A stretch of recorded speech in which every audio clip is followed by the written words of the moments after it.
Olá, graça e paz, meu amado irmão, minha amada irmã em Cristo Jesus. Tudo bem?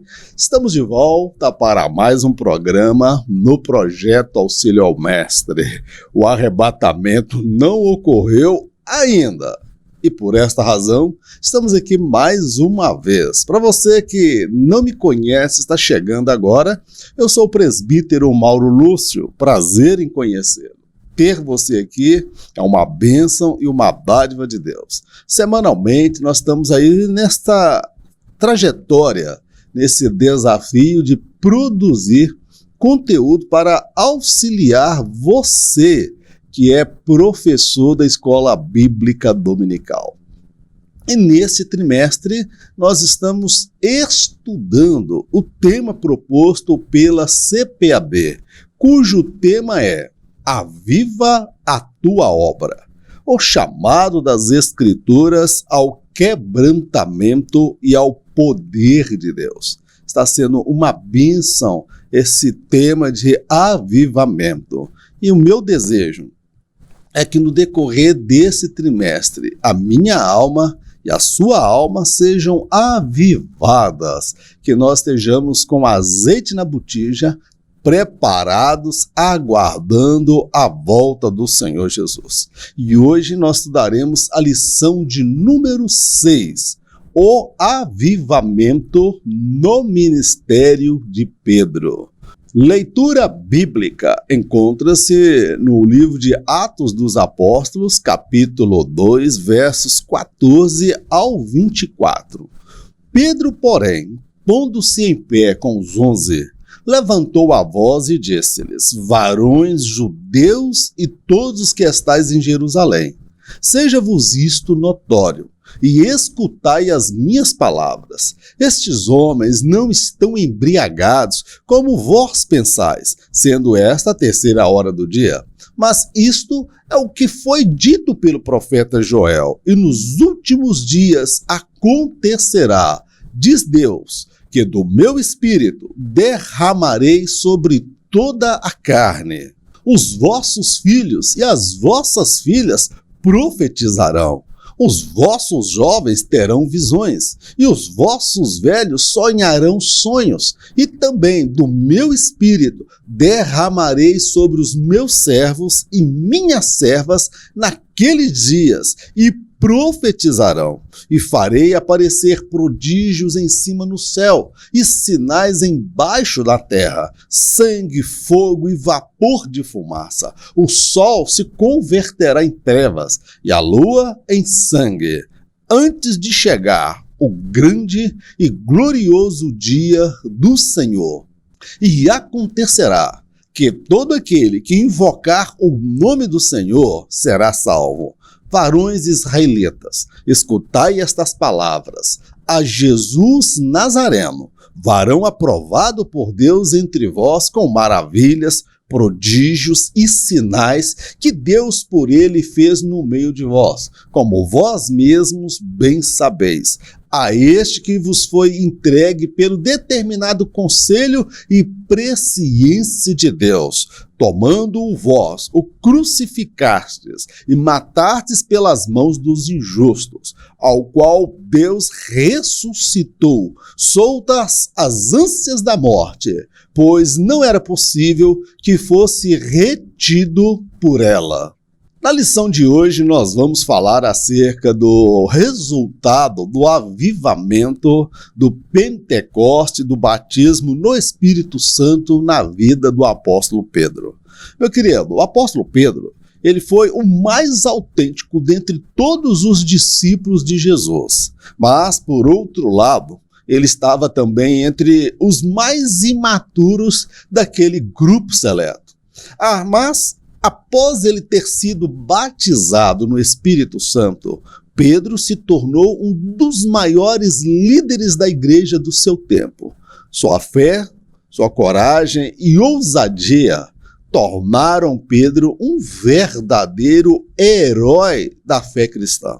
É sobre Pedro que nós iremos falar hoje, os seus altos e baixos, um pouco do seu temperamento, da sua personalidade e como ele foi transformado a partir da experiência pentecostal. Pedro antes do Pentecostes. Meu amado, há quem diga, e eu concordo, que Pedro, antes do Pentecostes, não sustentava em pé o que ele falava sentado.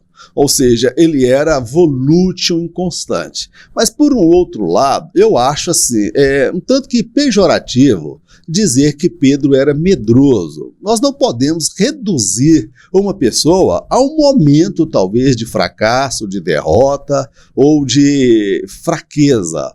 No caso de Pedro, amados, muito embora ele tenha se mostrado afoito, ansioso, precipitado em alguns momentos, nós vemos em Pedro um homem autêntico, sincero, verdadeiro e muito corajoso. Nós vamos falar sobre ele dentro desse primeiro tópico. As duas atitudes de Pedro. Pedro era sincero em tudo que fazia, mas por diversas vezes se revelou um discípulo imaturo. Certa vez, ele foi do céu ao inferno no mesmo dia.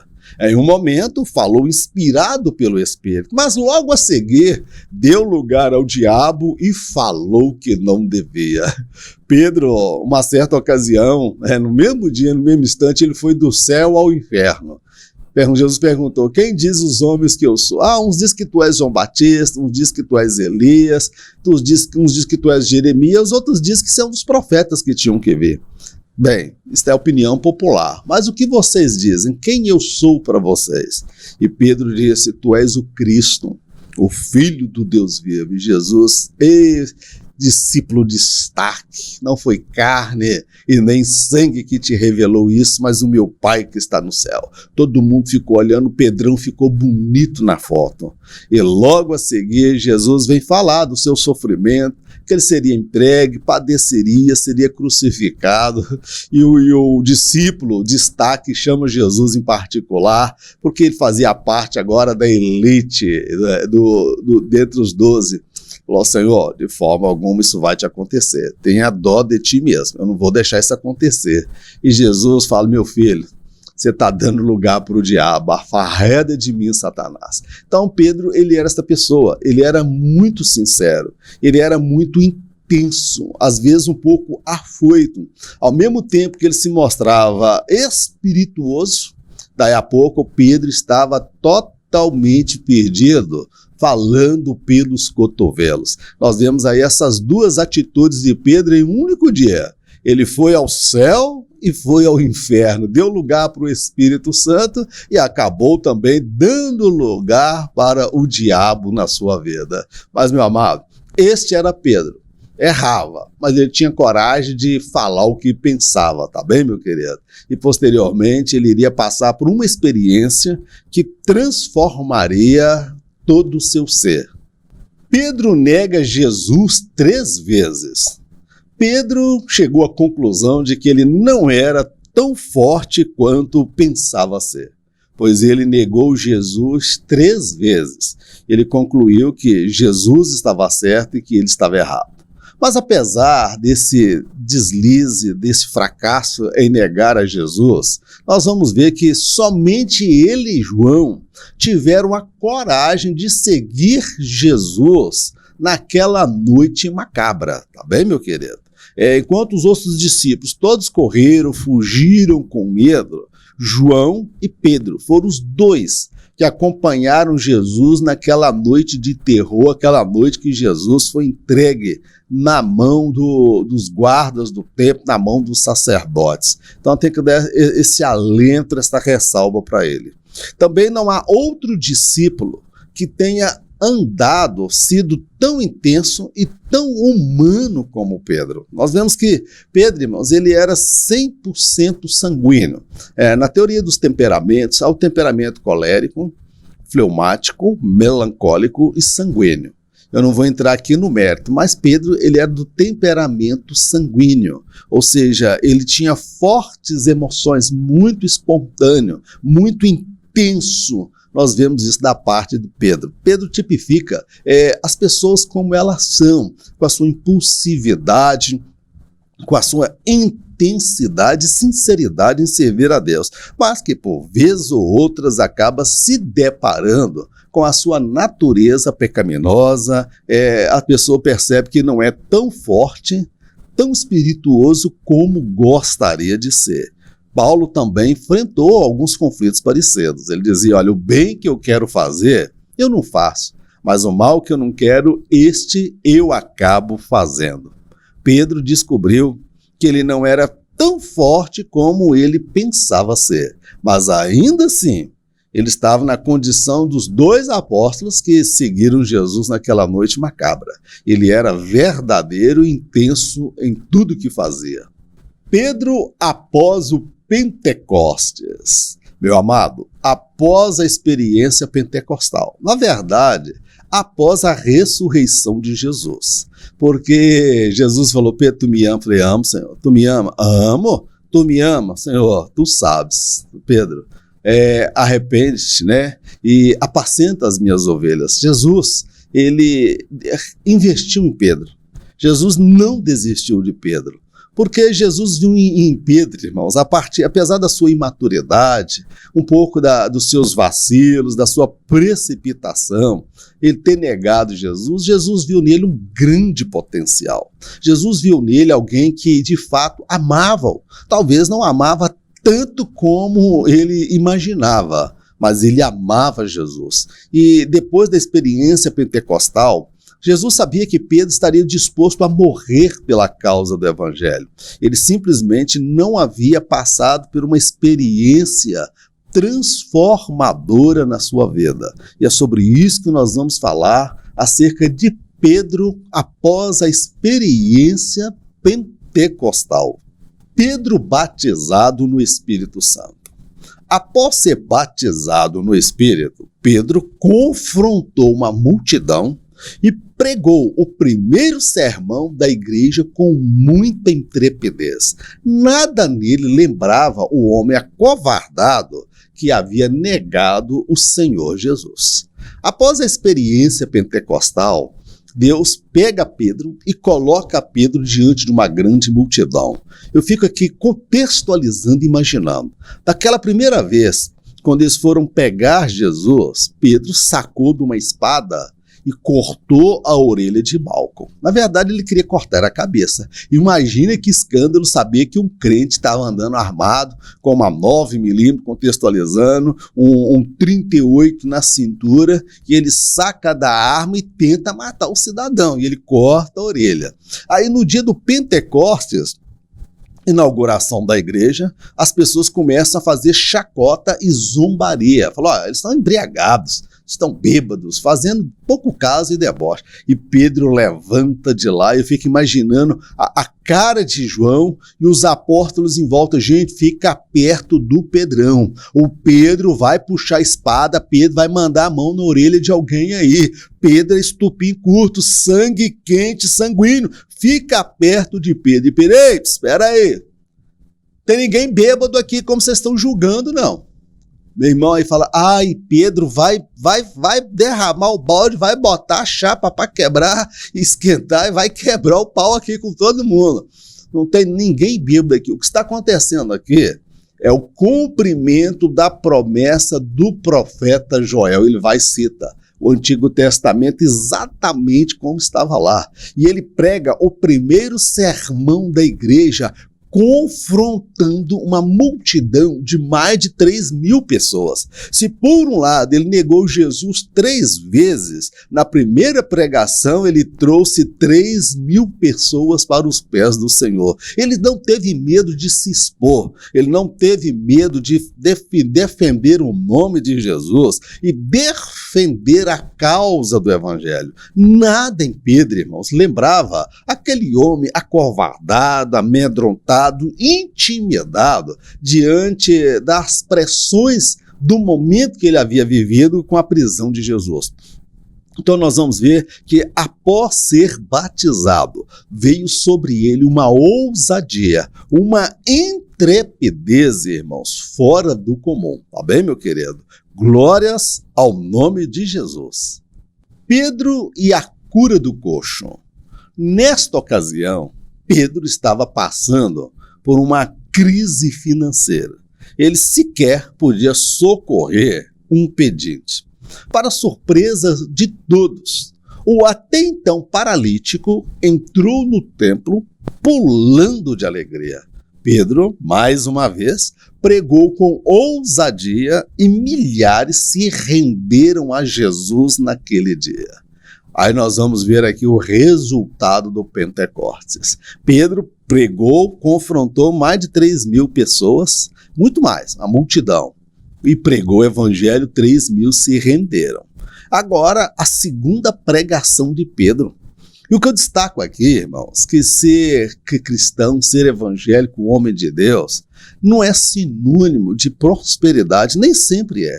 Nós vemos Pedro bem com Deus, bem espiritualmente, cheio do Espírito Santo, mas na ocasião ele não tinha dinheiro. Ele diz para o mendigo, eu não tenho prata, eu não tenho ouro. Ele não estava mentindo, ele não tinha realmente, mas estava cheio de fé. E eu fico preocupado que hoje muitas igrejas, muitos crentes têm carro, têm casa, têm igrejas com estrutura, com ar condicionado, mas perdeu o mais principal, que é a unção de Deus. E Pedro, meu irmão, ele com todos os problemas, com todas as dificuldades, ele tinha força para pregar, para anunciar. E ali, meu amado, ele não pôde dar aquilo que o mendigo pediu, mas ele deu muito além do que o dinheiro poderia propiciar para aquele mendigo.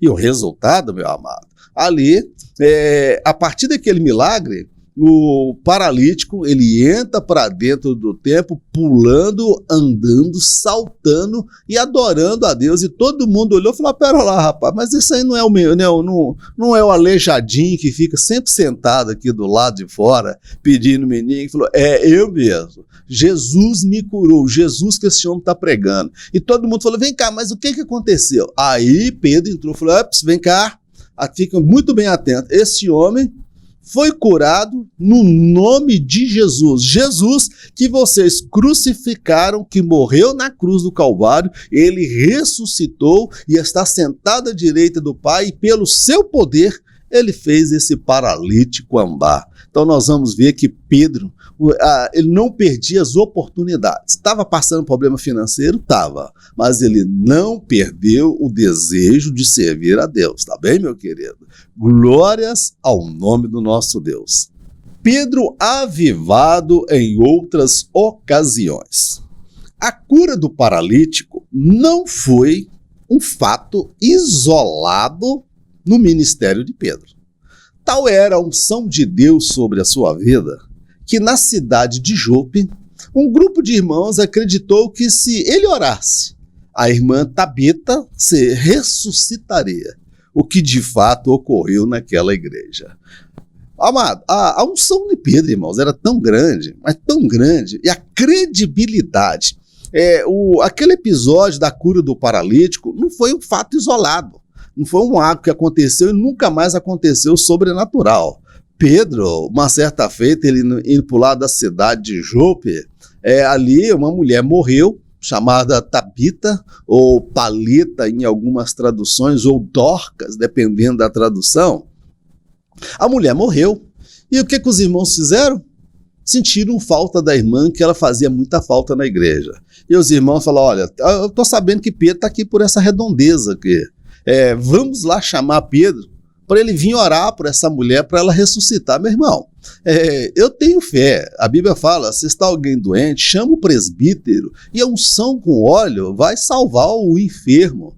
Agora, meu amado, a igreja tinha tanta credibilidade no ministério de Pedro e a unção de Deus na vida dele, que a igreja acreditava plenamente que se ele orasse por aquela irmã, ela iria ressuscitar. Você já viu uma coisa dessa, irmãos? É porque Pedro inspirava credibilidade. Ele detinha aquilo que nós chamamos no jornalismo de fé pública. As pessoas acreditavam nele. Se alguém me falar, irmão Mauro, beleza, Pai do Senhor, vem aqui para você orar para uma irmã da nossa igreja. Amém, vou aí. Qual é o caso dela? Ela está com chikungunya, com gripe, artrite, artrose? Não, ela morreu, está aqui no caixão. Meu irmão, eu não iria de jeito nenhum, irmão. E colocaram o Pedro numa furada, irmão. Ô Pedro, tem a mulher lá, está precisando de você, rapaz, vamos lá para você orar por ela. E quando Pedro chega no lugar, as viúvas cercam Pedro, a igreja comovida, e ela estava no segundo pavimento. Meu irmão, Pedro, ele falou, que furada que eu entrei. Mas as pessoas acreditavam de fato que Pedro era um homem de Deus, cheio de sinais, cheio de prodígios, cheio do poder de Deus. E sabe o que aconteceu? De fato, a fé daquelas pessoas se confirmou, porque aquela irmã foi ressuscitada e restaurada àquela igreja. Esse é o irmão Pedro depois do Pentecostes, desacreditado até antes do batismo no Espírito Santo. Porém, depois do batismo no Espírito Santo, a credibilidade acerca do seu ministério e da unção de Deus na sua vida era algo que estava notório no livro de Atos dos Apóstolos. A igreja de hoje e o avivamento do Pentecostes. Nós precisamos tomar muito cuidado para a gente não se precipitar, a gente não ser motivado pela empolgação ou pelo pessimismo. Em relação ao avivamento do Pentecostes à igreja de hoje, nós estamos vivendo eras e momentos muito distintos. Nós estamos caminhando, irmãos, nós estamos inseridos dentro de uma agenda escatológica. E eu sou da seguinte opinião e pensamento, que o mundo já está sendo alinhado politicamente, ideologicamente, moralmente, para a manifestação do anticristo. Eu particularmente acredito que ele já está no nosso meio, mas ele não pôde ainda se manifestar, porque ele só pode se manifestar dentro do tempo e o momento estabelecido por Deus. Então o mundo está sendo preparado ideologicamente, a agenda progressista, a inversão de valores, a corrupção generalizada, a banalização da vida, a discriminação do pensamento judaico-cristão. Então a gente tem que colocar muito o pé no chão para compreender que o mundo está caminhando para aquele momento profético que Jesus diz. E quando o Filho do Homem vier, achará ele fé na terra? Eu acredito que ele vai achar. Mas somente a igreja verdadeira e o remanescente vai preservar a fé pura, verdadeira e genuína. Sou do pensamento que a igreja de Laodiceia e a igreja de Filadélfia, elas coexistem nestes últimos momentos da igreja. A igreja atual e o Pentecostes. A presente geração está inserida em uma agenda escatológica, cuja apostasia é a sua maior característica. Dentro deste contexto, a igreja de Laodiceia encontra-se desviada. Mas a igreja de Filadélfia ainda tem a unção e muito em breve será arrebatada. Eu tenho comigo esta convicção, a igreja atual e o Pentecostes. Não, eu não acredito num avivamento coletivo. Deus vai sacudir a Assembleia de Deus, Deus vai sacudir o Brasil e vai vir um novo avivamento. Pode até ocorrer, irmãos, mas quando eu olho para as profecias bíblicas e o atual quadro que está aí, Deus pode até fazer isso, mas do jeito que as coisas estão caminhando, nós precisamos entender que esses tempos em que a iniquidade aumentará, o amor de muitos esfriará, esse é um período escatológico. E ele está se cumprindo. E esse período ele é muito marcado pelo que? Apostasia. É o abandono da fé, é o desprezo, a banalização da fé, é a inversão de valores, é a teologia do liberalismo, onde nada é proibido, a teologia onde Jesus não é o único Senhor, Jesus não é o único Salvador. Então, dentro desse contexto que nós estamos vivendo, nesta era escatológica, profetizada por Jesus, nós precisamos compreender que a igreja de Laodiceia continua sendo aquela igreja arrogante, soberba, envolvida com o mundo, a igreja rica, uma igreja próspera, bem-sucedida. Rico sou, abastado estou, e de nada tenho falta. E de lá de fora estava Jesus batendo a porta, estou à porta e bato, tá bem, querido? E não sabe que tu és pobre, miserável, desgraçado, cego e nu. Então era a condição daquela igreja, era a igreja desviada. Então esta igreja, ela está aí. A igreja corrompida, a igreja desviada teologicamente, moralmente, espiritualmente e eticamente falando. Ela só tem o nome de igreja, mas ela está desviada. Por outro lado, nós encontramos também a igreja da Filadélfia, tendo pouca força, não negaste o meu nome e guardaste a fé. A igreja de Filadélfia, irmão, é aquela igreja pequena, aquela igreja humilde, ela não era tão expressiva, tão rica, tão próspera quanto a igreja de Laodiceia, entendeu? Mas só tem uma coisa, na igreja de Filadélfia ainda tem unção e muito em breve esta igreja será arrebatada. Então o meu desafio é permanecer como igreja de Filadélfia, a igreja que ora, a igreja que jejua, a igreja que vive o padrão de santidade, a igreja cuja profecia diz no Salmo 91, 1.000 cairão ao teu lado, 10.000 à tua direita, mas tu não serás atingido. Somente com os teus olhos olharás e contemplarás o castigo dos ímpios. Então, nós temos o desafio em relação ao Pentecostes, irmãos, é de manter essa tocha acesa, é de manter esta unção, porque a igreja de Filadélfia está aí, fazendo pacto com aqueles que andam fora dos princípios da palavra de Deus, fazendo alianças, sendo favorecida, beneficiada pelo sistema que aí está. E a igreja de Filadélfia é aquela igreja que não tem muita notoriedade e visibilidade, mas só tem uma coisa, esta igreja ela tem unção e muito em breve será arrebatada, arrancada desta terra. Tempos de multiplicação da iniquidade. O mundo está sendo alinhado para a iminente manifestação do anticristo. O aumento da iniquidade é um reflexo da sua vinda. A atual agenda progressista tem por objetivo aniquilar o pensamento judaico-cristão e relativizar as verdades absolutas da palavra de Deus. Estamos vivendo tempos realmente, meu amado, em que a Bíblia fala e por aumentar a iniquidade, o amor de muitos esfriará. Só que esse aumento da iniquidade, ele tem um elemento diferente das gerações anteriores. Por quê? O mundo já está preparado, irmãos, para a iminente manifestação do anticristo.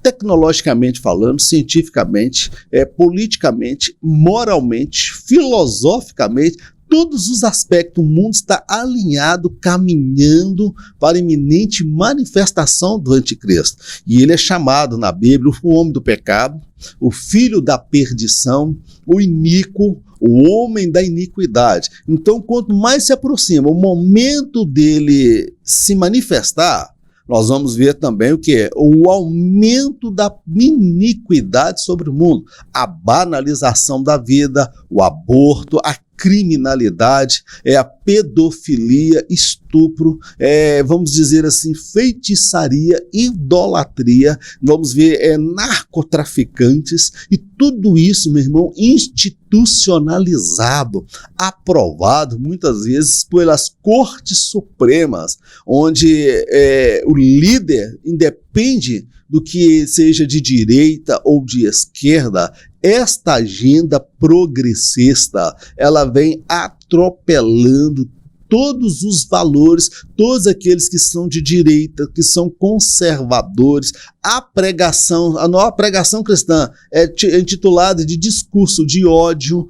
Alguém já se levantou dizendo-se pastor que aquele hino mais alvo que a neve é um hino de preconceito racial, como se o preto tivesse que ficar branco com a alma branca. Então, meu amado, são muitas coisas aí. Então, esta agenda progressista, ela tem por objetivo aniquilar o pensamento judaico-cristão, os valores relacionados à vida, a vida no útero da mulher, relação às questões de caráter sexual, morais, éticos. Esses pensamentos judaico-cristão, eles estão passando por o quê? Eles querem aniquilar. Pastores são presos nos Estados Unidos. Já tem projetos aí encaminhados no STF e no Congresso para criminalizar aqueles que pregarem publicamente, pregarem na rua. E sabe qual é o nome? Abuso de autoridade espiritual, abuso da religião.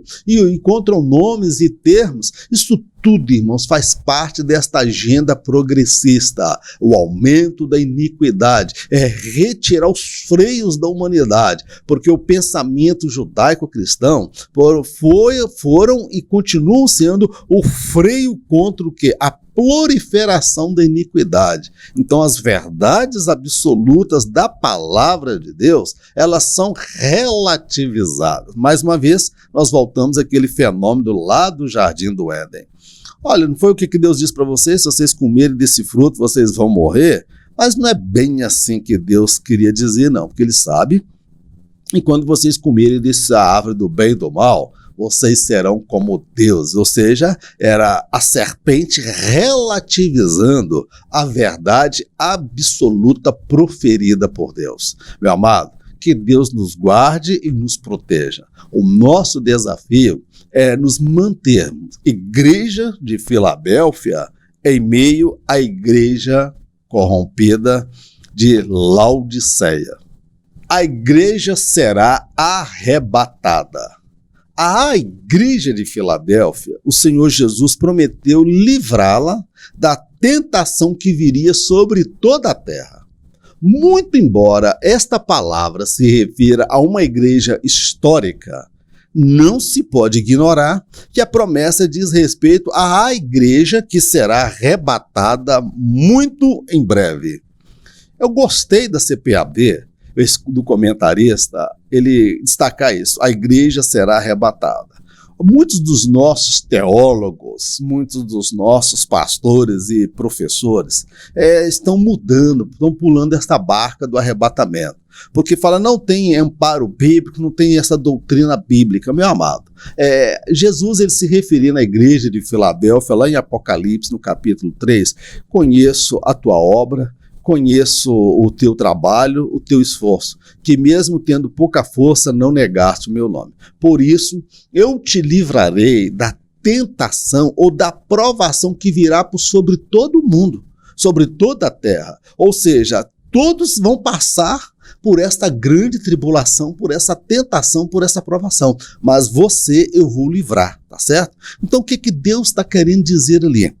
Esta promessa, irmãos, a igreja de Filadélfia, nós entendemos que a igreja de Filadélfia é uma igreja histórica, de fato ela existiu. Ali, Jesus não está falando de forma simbólica, ele está direcionando a mensagem para aquela igreja da Ásia, ali, meu amado, a igreja de Filadélfia. Agora, nós precisamos entender que há ali também um simbolismo da identidade desta igreja verdadeira, autêntica, cheia da unção, comprometida com a palavra e que aguardava a vinda do noivo. Esta igreja, esse espírito, este zelo, esta dedicação, ela continua nos verdadeiros crentes que adoram a Deus e que, tendo pouca força, tendo pouca visibilidade, notoriedade, tendo poucos recursos, não negaram a fé e nem negaram a palavra de Deus. Sobre esta igreja específica, Jesus prometeu livrá-la da tentação que viria sobre toda a terra. É nesse sentido que nós compreendemos que Jesus, ele há de tirar a igreja verdadeira. A igreja de Filadélfia, ela coexiste nesse último momento com a igreja de Laodiceia. Tá bem?